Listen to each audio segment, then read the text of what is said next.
Quero cumprimentar a todos nesta hora com a paz do Senhor Jesus. Nós vamos meditar, refletir, estudar um pouco a palavra do Senhor sobre o destino profético da igreja. Qual é o destino da igreja? Quando a palavra fala da igreja, ela fala da igreja fiel e também aponta e mostra a igreja infiel, que caminha sobre a face da terra.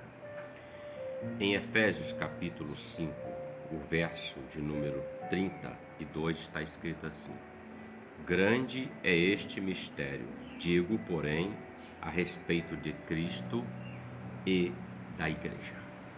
Paulo, escrevendo à igreja que estava em Éfeso, uma das 7 igrejas que também foram enviadas cartas no livro de Apocalipse, Paulo está falando de um mistério, está dizendo assim: grande é este mistério, é algo que está oculto, escondido, e Deus traz a revelação. Digo, porém, a respeito de Cristo e da igreja. Então, nosso tema é destino profético da igreja. Qual é o destino da igreja? A partir do dia de Pentecostes, em Atos capítulo número 2, continuando desde aqueles dias até o arrebatamento, todos os cristãos fazem parte do corpo de Cristo, que é a sua igreja. A igreja é o corpo de Cristo. Qual é o futuro profético da igreja, que está estabelecido? Qual é o destino dessa igreja? Então, para responder algumas questões acerca disso, para entendermos melhor, nós devemos primeiro compreender que a igreja ela se relaciona em 2 sentidos com o calendário de Deus, ou com o programa de Deus, com os planos de Deus, aquilo que está estabelecido. Primeiro, há a igreja verdadeira, que é formada de judeus, gentios, que verdadeiramente reconhecem a Cristo como seu Salvador e tiveram seus pecados perdoados. Essa é a igreja. Lembrando que existem 3 grupos de pessoas dentro da profecia bíblica: os judeus, os gentios e a igreja. É o que Paulo fala em 1 Coríntios 10:32. Ele fala assim: não vos torneis causa de tropeço, nem para judeus, nem para gentios, e nem tampouco para a igreja de Deus. Então essas 3 classes de pessoas existem dentro do contexto bíblico profético. Judeus, quem são os judeus? Todos aqueles que são naturalizados ou se naturalizaram como judeus, que moram em Israel, no estado de Israel, são judeus. Quem são os gentios? Todos aqueles que não são judeus. A Bíblia fala outra gente, as gentes. Então ela fala dos gentios. Os gentios somos nós. Quem são os gentios? É o brasileiro, é o americano, é o dinamarquês, é o inglês. Então, todo aquele que não é judeu é chamado gentio, num contexto geral. E a igreja, quem é a igreja? A igreja é todo aquele que reconheceu ao Senhor Jesus como Senhor e Salvador da sua vida, e ele faz parte da igreja. E é o que Jesus fala para Pedro em Mateus capítulo 16. Ele fala assim: e as portas do inferno não prevalecerão contra a minha igreja. Então, essa igreja ela é composta, conforme nós falamos, ela é a igreja verdadeira, formada, composta de judeus gentios, que verdadeiramente reconhecem a Cristo como seu Salvador e tiveram seus pecados perdoados. Então, aquele que serve ao Senhor Jesus, ele faz parte da igreja do Senhor Jesus. A igreja que caminha sobre a face da terra aguardando a promessa, a maior promessa de todas, que é o arrebatamento, a vida eterna com ele. Segundo ponto, dentro do contexto do destino profético, a igreja confessional. Existe a igreja confessional, que é chamada de cristandade ou cristianismo. A cristandade, ela constitui tudo que é associado com a igreja visível, incluindo todos os seus ramos, tais como o catolicismo romano, o ortodoxo oriental, e protestante, e ainda existem as seitas. A cristandade inclui tanto os crentes verdadeiros quanto os meramente nominais, tanto o trigo como o joio. É o que está na parábola de Mateus capítulo 3, do 24 ao 30, Jesus falando acerca do trigo e do joio. Esses dois aspectos da igreja, crentes verdadeiros e cristandade, têm destinos proféticos diferentes. Então vamos lá. Entendendo. Primeiro, existe uma igreja verdadeira, é chamada de fiel e verdadeira. Quando o Senhor Jesus vier para tomar a noiva, o Espírito Santo apresentar essa noiva ao Senhor Jesus, essa noiva, ela não tem um nominal, ou seja, igreja com aquela placa daquela denominação tal. A igreja que sobe é a igreja chamada fiel e verdadeira, aquela que professa o Senhor, aquela que serve o Senhor, aquela que anda segundo a palavra do Senhor. Ela é o fiel, Senhor. Essa é chamada igreja fiel, a verdadeira. E há uma outra igreja, que é chamada a igreja visível. Dentro dessa igreja visível, nós temos aí a verdadeira e temos a falsa. Aquela que é de fato e aquela que só tem aparência. Como nós podemos observar no contexto geral, há aqueles que são fiéis e aqueles que são infiéis. Nós até escutamos alguns comentários de alguns dizendo assim: esse aí é crente? Jamais será.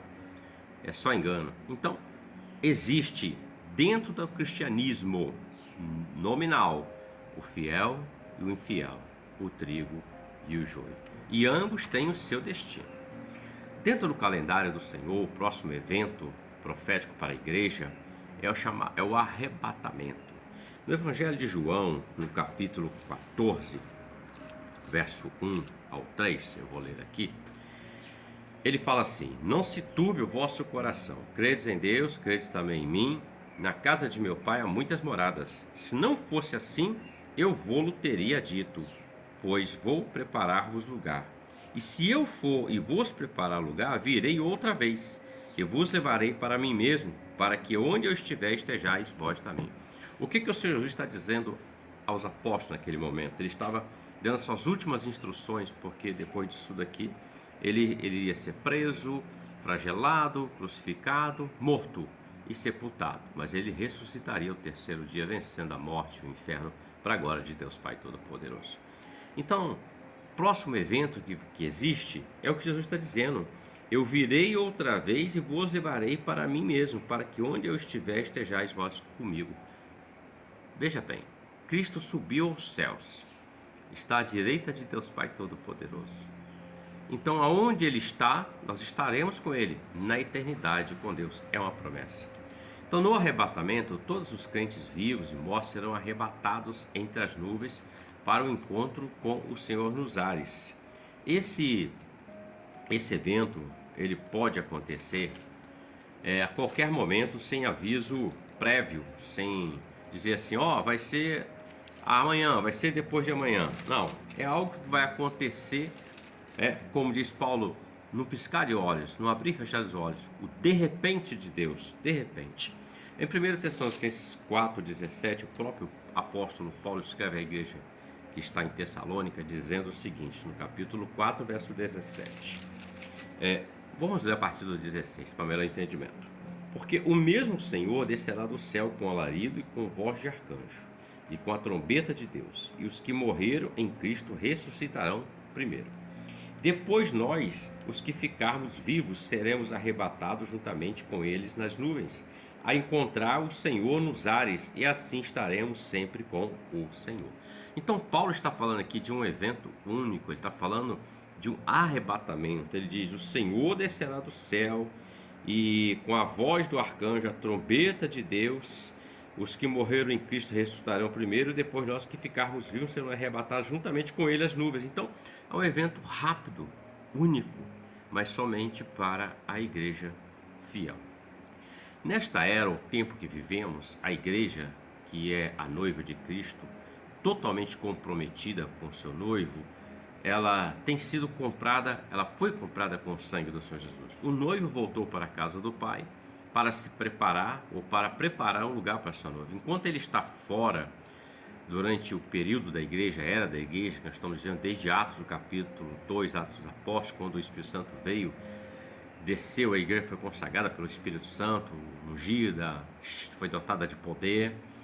A fidelidade da noiva é colocada à prova pela separação, e ela deve permanecer fiel e ao mesmo tempo vigiando constantemente pelo retorno inesperado do noivo. Então, a igreja fiel é aquela que vai subir e estar com o noivo. Quando Deus Pai der o sinal, conforme nós lemos, ouvir-se-á um brado. A era da igreja será encerrada no arrebatamento. A igreja, o período da igreja profético se encerra no arrebatamento.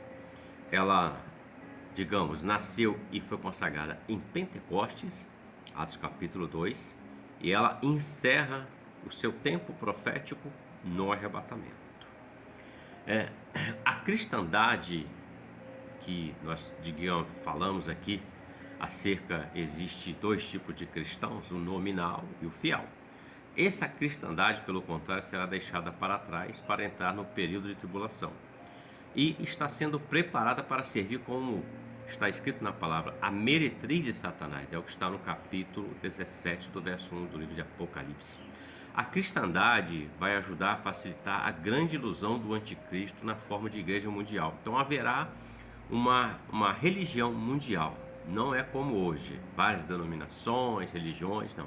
Haverá uma única só religião. Esse é o programa profético. A cristandade ajudará a facilitar a grande ilusão do anticristo na forma da igreja mundial. Esta igreja ecumênica e apóstata vai pavimentar o caminho para a igreja, para a religião mundial, que incluirá a adoração ao anticristo, a aceitação à marca da besta. Então tudo está caminhando dentro de um plano. Isso aponta, né? A igreja sobe a fiel noiva e fica aqui a igreja infiel, chamada cristandade. Tinha nome de que era, mas não era igreja. Ela só tinha nome, mas não era. E ela vai ficar aqui.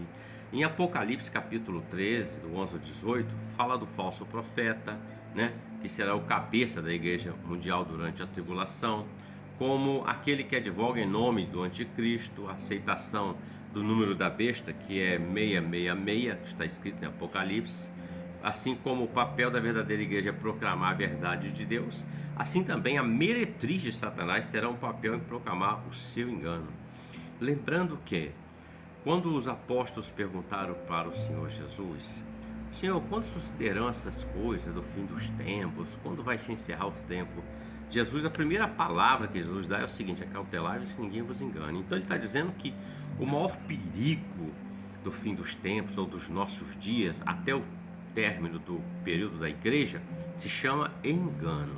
O engano, ele está presente no Antigo, no Novo Testamento, em nossos dias, e estará até o final dos tempos. Então o grande perigo é o engano, porque nem tudo que reluz é ouro, nem tudo que parece ser verdadeiro, é falso, e assim vai sucessivamente.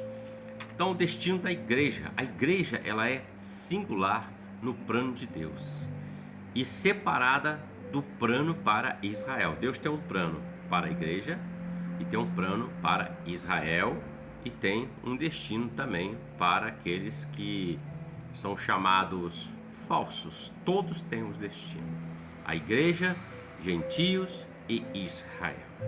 Enquanto a igreja compartilha das promessas espirituais da aliança de Abraão, como cumpridas em Cristo, Israel, e não a igreja, cumprirá seu destino de nação como entidade separada após o arrebatamento, a tribulação e durante o milênio também. Então Israel está ali cumprindo o seu plano profético, como entidade, como nação, como aquele povo que veio da descendência de Abraão. O Novo Testamento, ele ensina que a igreja é um mistério não revelado no Antigo Testamento. A igreja até então, ela não tem nenhuma referência profética do Antigo falando acerca da igreja. Vai surgir uma igreja. Não tem. Quando Jesus fala em Mateus capítulo 16, ele traz dizendo: as portas do inferno não prevalecerão contra a minha igreja. Aí aparece igreja, daí em diante. Em Romanos capítulo 16, verso 25, fala assim: ora, Aquele que é poderoso para vos confirmar segundo o meu evangelho e a pregação de Jesus Cristo, conforme a revelação do mistério que desde os tempos eternos esteve oculto, mas que se manifestou agora e se notificou pelas escrituras dos profetas segundo o mandamento do Deus eterno a todas as nações para a obediência da fé.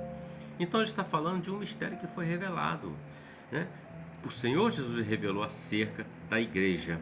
E esta era do Novo Testamento terminará súbita e misteriosamente, sem aviso. Hoje vai ser o arrebatamento, daqui a tantas horas, amanhã. Não, sem aviso. Pode acontecer no piscar de olho, pode ser agora, enquanto estamos estudando a palavra, pode ser daqui a meia hora, após terminarmos o estudo da palavra.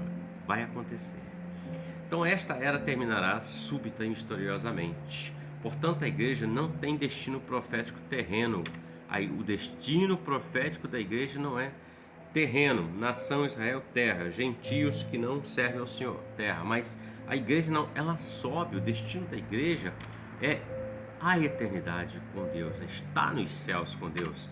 E naquele casamento a terra estará sofrendo os juízos de Deus, as sentenças, aquilo já está estabelecido. A era da igreja não é caracterizada por eventos proféticos verificáveis historicamente, exceto seu surgimento no dia de Pentecostes e sua partida no arrebatamento. Então, entre Pentecostes, capítulo 2, e o que vai acontecer, que é o arrebatamento, é o tempo da igreja. Então, nesse íntere, a igreja está sendo criada, formada, adornada, preparada para encontrar com o noivo, que é o Senhor Jesus. Mas encontramos no curso geral da era da igreja a profecia. A profecia é aquilo que foi dito, aconteceu, está acontecendo e vai acontecer. E podemos extrair uma visão geral do que podemos esperar durante a presente era, o presente tempo. Durante a era da igreja, há profecias sendo cumpridas que se relacionam com o plano profético de Deus para Israel e não para a igreja. Então nós vamos ler Antigo e Novo Testamento, nós vamos ver planos sendo acontecido, aquilo que o profeta tal falou e aconteceu. Exemplo, quando Pedro se levanta em Atos capítulo 2, defendendo a igreja, dizendo que não estavam bêbados, porque era a terceira hora do dia, estava em consagração ao Senhor, em jejum, e ele disse, mas isso era para que se cumprisse o que foi dito pelo profeta Joel. Então ele está falando lá do profeta Joel, o acontecimento ali em Atos 2, então isso é o plano profético, o cumprimento profético. A profecia referente à destruição de Jerusalém, por exemplo, quando Jesus falou que, olha, aqui não ficará pedra sobre pedra, dias virão, vocês serão cercadas, vocês serão dispersos para outros lugares.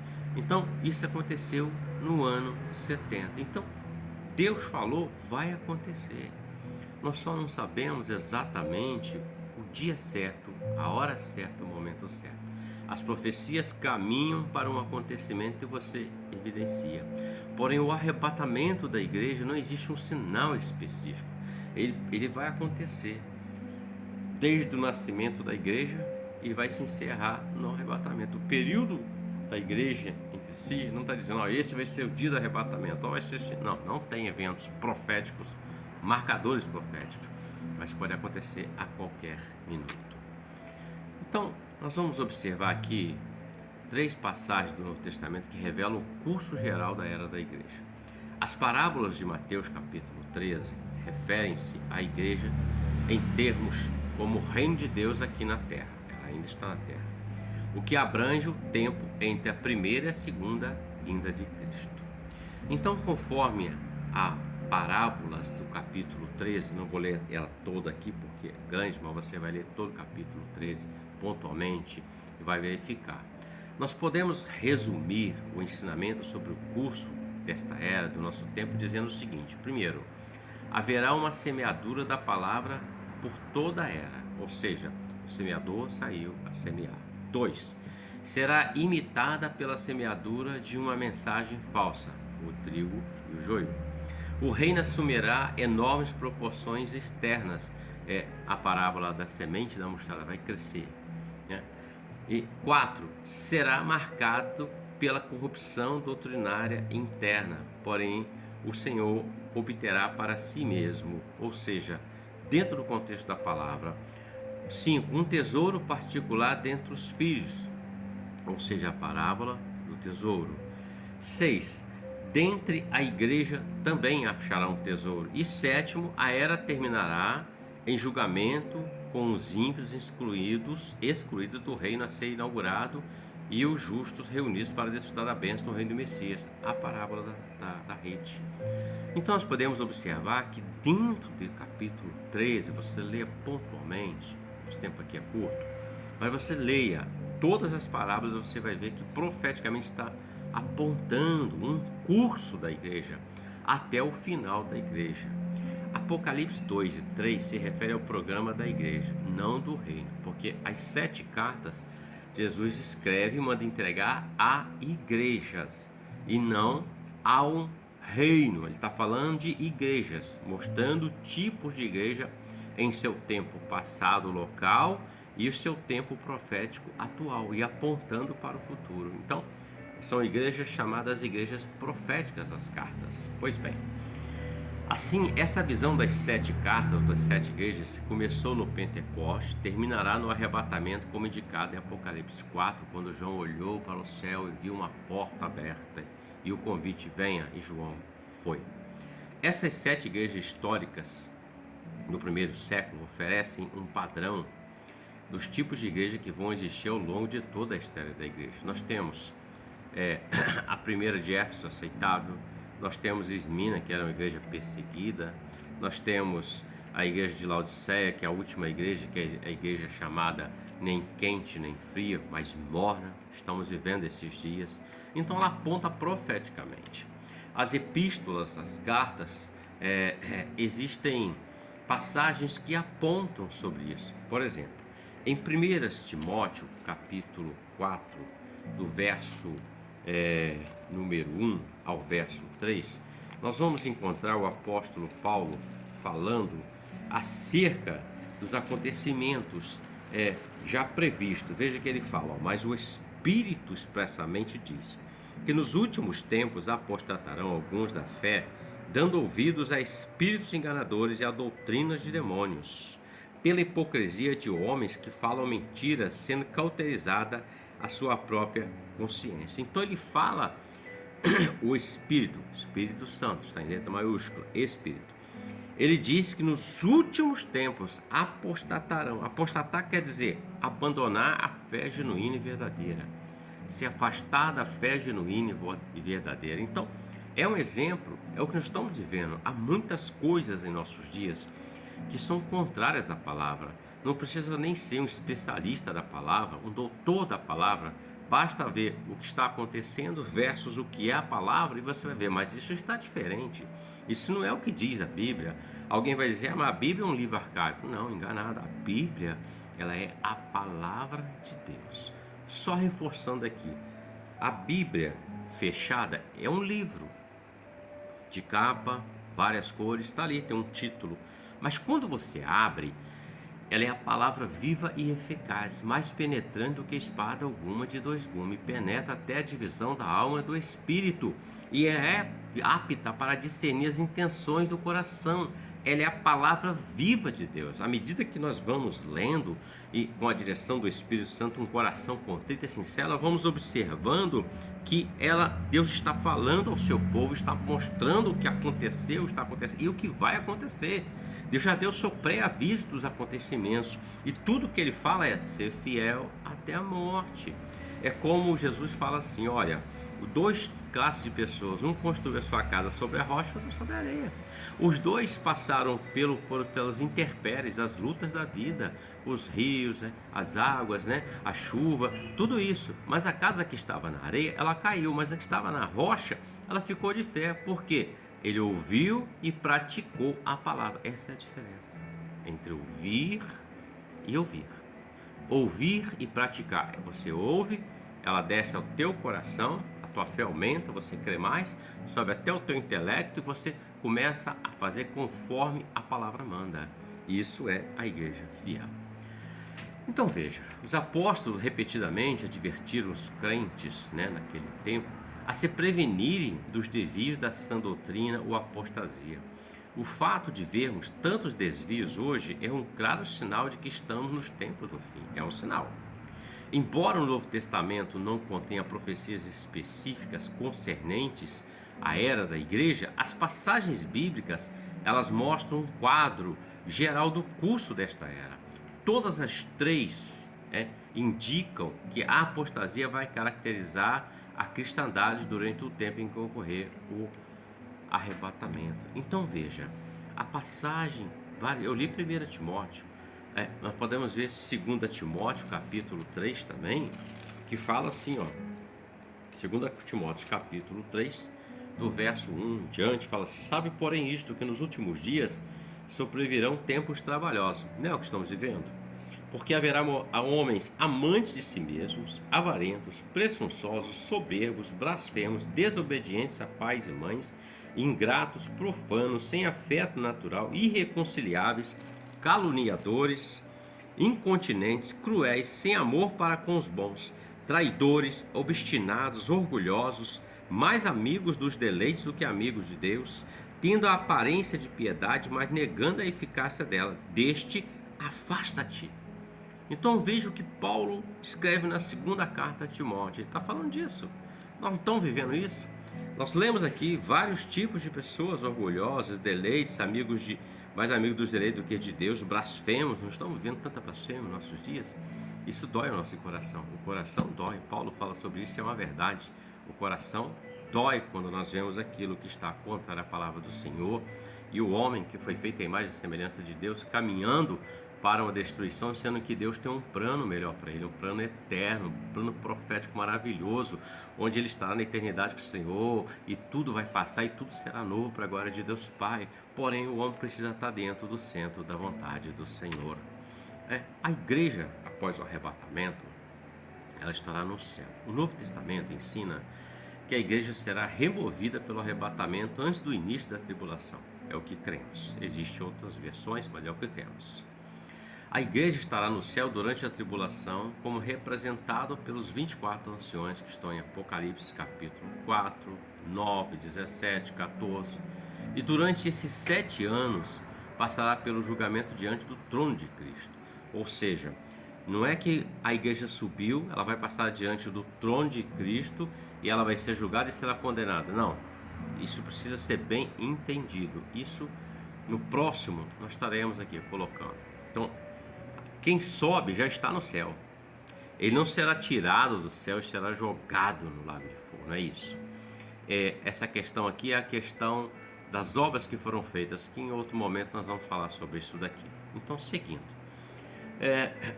E será preparada para acompanhar o Senhor na sua segunda vinda, que está no capítulo 19, quando Cristo verdadeiramente vem, habita, ele pisa a terra, ele combate, destrói pela sua palavra, a espada da sua boca, todos os inimigos de Israel. Quando Israel estiver sitiado, ele vem para instaurar o reino milenar.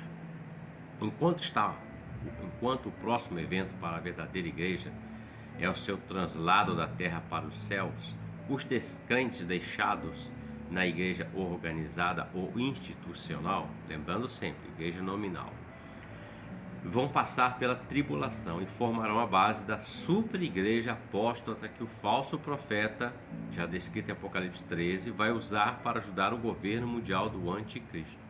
A verdadeira igreja do Senhor Jesus não passará pela tribulação. Veja, é um prêmio.